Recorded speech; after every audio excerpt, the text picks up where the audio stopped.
Здравейте! Тест практиката, която ще ви предложа днес, е за депресия с родов аспект. Депресията много често има дълбоки и на пръв поглед несъзнавани причини, които могат да бъдат както лични, като травма, скрити и потиснати емоции, така и родови, като наследена тъга, вина, загуба или заплитане с предци, които не са били почетени или включени в системата. Съчетаването на тест с родов контекст при депресивни състояния подпомага изключително много процеса, защото дава яснота откъде точно идват несъзнаваните връзки на страданието. Освобождава тежестта, която не е наша. Възстановява силата и връзката ни с живота, като подкрепя чувството за сигурност, принадлежност и правото да бъдем живи и най-вече щастливи. Аз съм Лора Русанова, майстор практик тест и пренареждане на матрицата към Бареб, интегративен терапевт. Психолог, педагог, използвам семейни констелации и родовите закони в своята терапевтична дейност. В началото на нашата тест практика нека затворим очи и мислено от 0 до 10 да си дадем оценка колко тъжни и напрегнати сме в момента. От 0 до 10.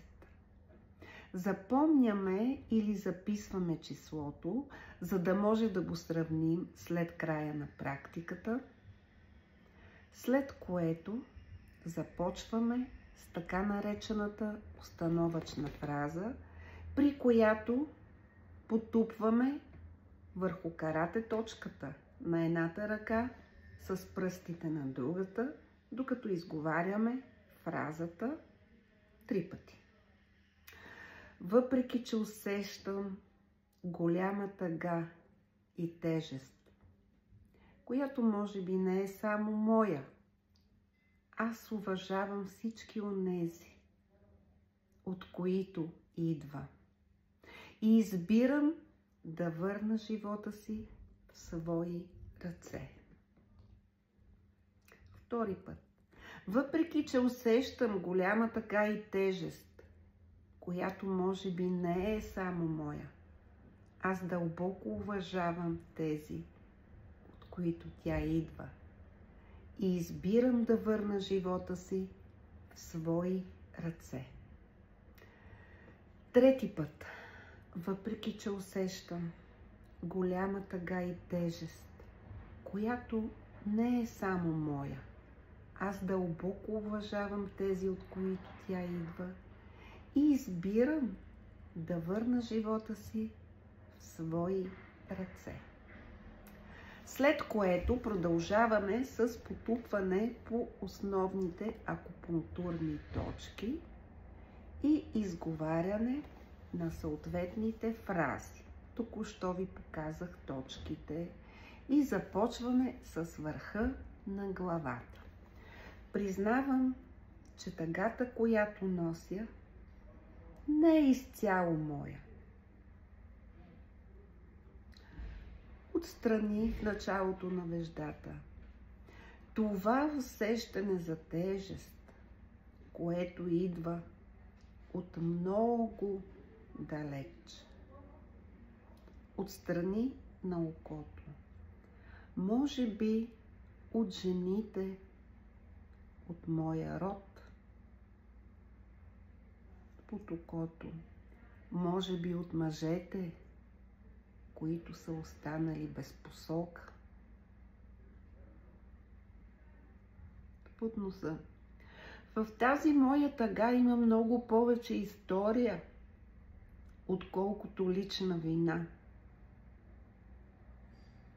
На брадичката.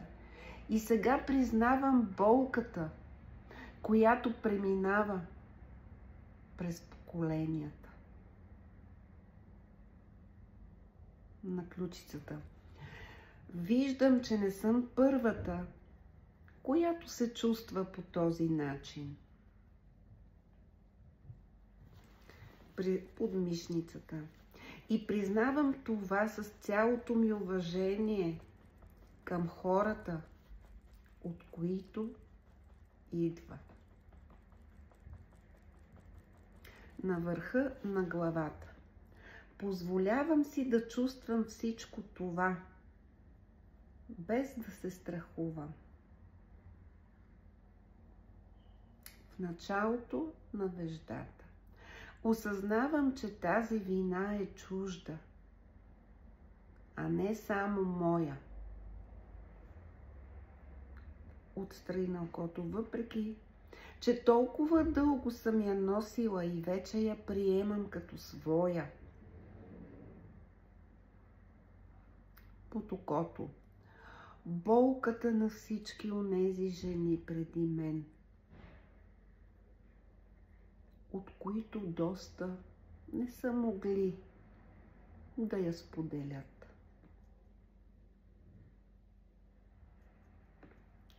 Под носа. Болката на всички мъже, които не са били чути или приети.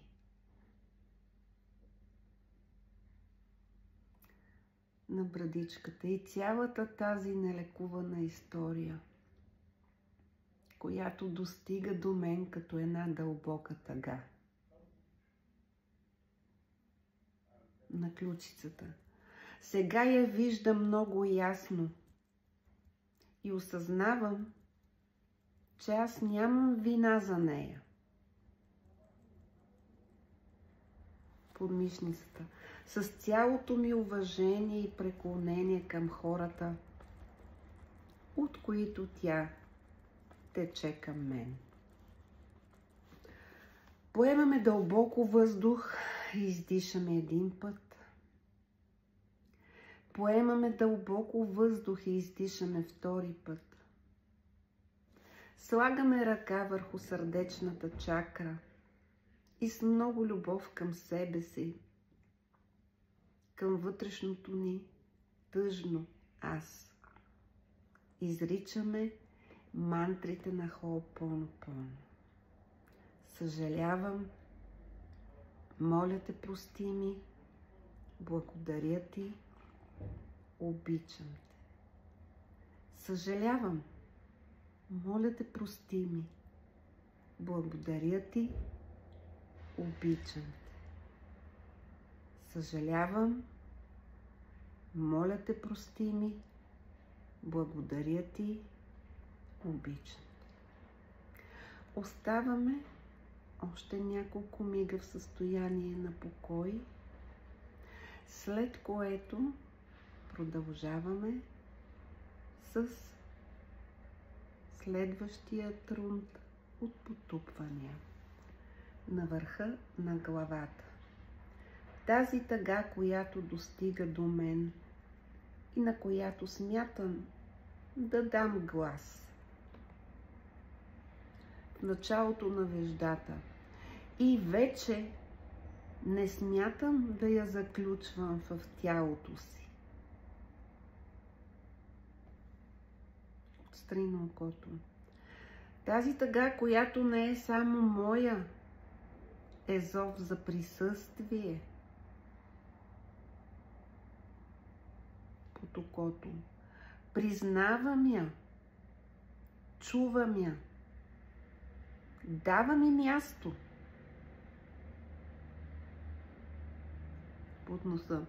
Но вече не й позволявам да ме задушава. На брадичката. Аз съм жива и имам право на лекота. На ключицата. Вече не съм длъжна да влача цялата тази тежест.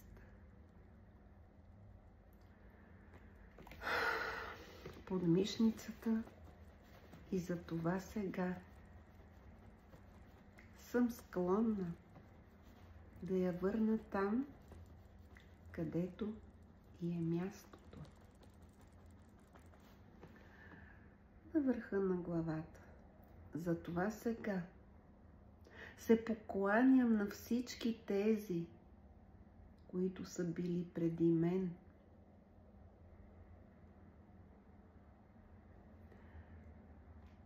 Началото на веждата.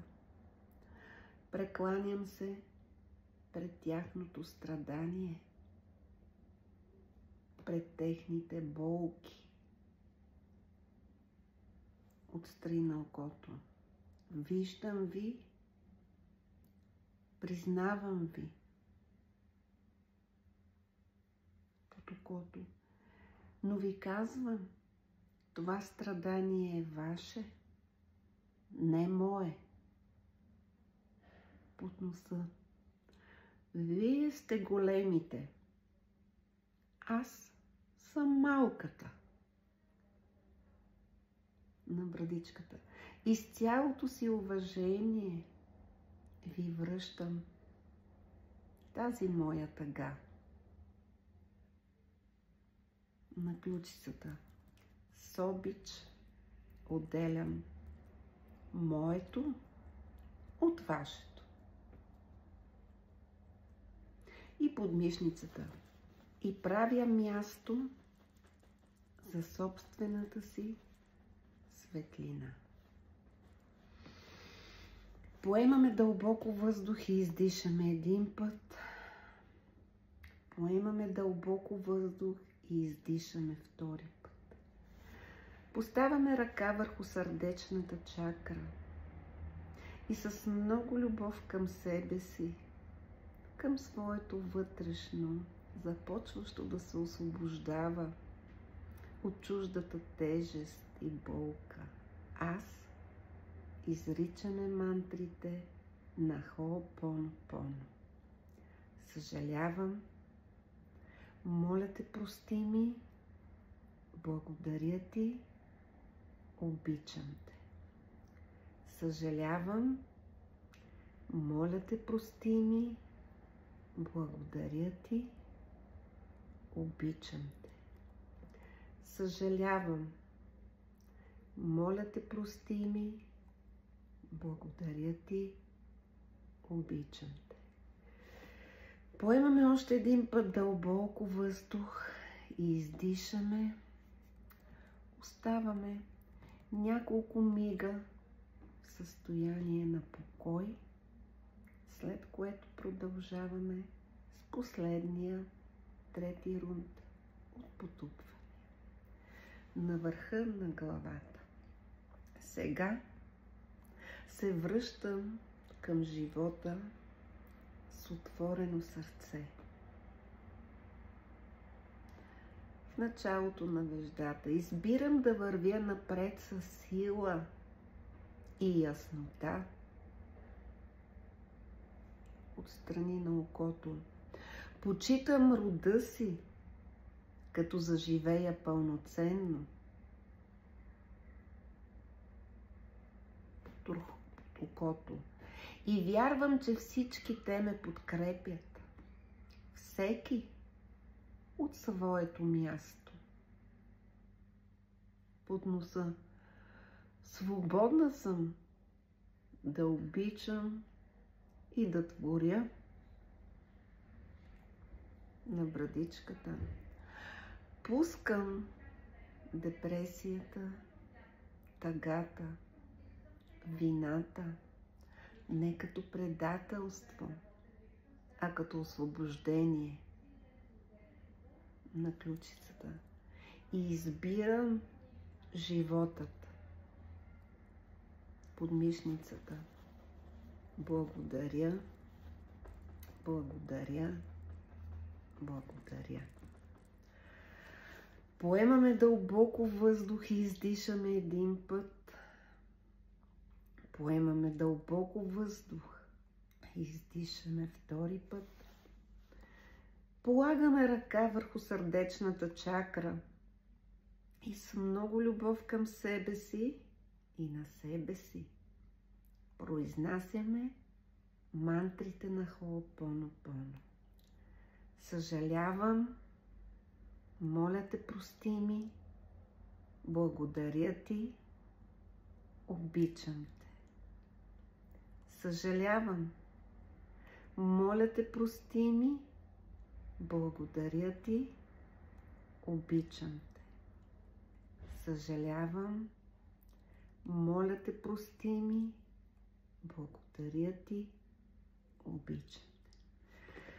Поемаме още един път дълбоко въздух и издишаме. Оставаме в състояние на покой, за да се трансформират и да протекат енергиите. След тест практиката с включен родов елемент ще направим финално и една визуализация за освобождаване и възстановяване на реда в семейната система. Тя подкрепя енергийното пренареждане, активира вътрешния ни ресурс и завършва процеса с покой, принадлежност и лекота. Настанете се удобно, затворете очи, ако случайно сте ги отворили. Поставете едната ръка върху сърдечната чакра и си представете, че стоите в открито поле. Въздухът е чист. Земята под краката ви е стабилна. Зад вас стои цялата ви родова система. Баща, майка, баби, дядовци, прабаби и прадядовци, прапрабаби, прапрадядовци и така нататък. Някои измежду тях пристъпват напред. Може би онези, чиято болка или съдба вие усещате, че сте носили несъзнателно. Погледнете ги и с уважение кажете мислено: виждам ви, почитам ви, вие сте големите, аз съм малката. Вие сте преживели нещо тежко. Сега виждам, че съм го носила вместо вас. От любов и лоялност. С цялото си уважение и признателност ви го връщам. Това е ваша съдба, не моя. Представете си как между вас се появява поток светлина, през който вие връщате болката, отговорността или вината на точното място. Усетете как тялото ви се освобождава, гърдите ви се отварят, краката стъпват по-уверено. Отгоре се спуска златна или бяла светлина и ви обгръща напълно, сякаш измива всичката стара енергия, която не е била ваша. Земята отдолу ви държи стабилно и с любов. Изречете мислено: сега Избирам живота. Избирам да бъда аз. Избирам да бъда себе си. Избирам радостта. Почитам своите предци и живея своя живот с лекота и смисъл. Поемете още един път дълбоко въздух и усетете как цялото ви тяло се подрежда и пренарежда отвътре.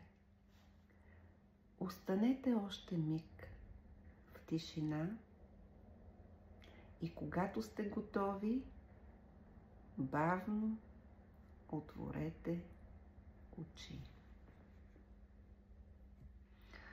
Това беше всичко за днес от мен. С обич.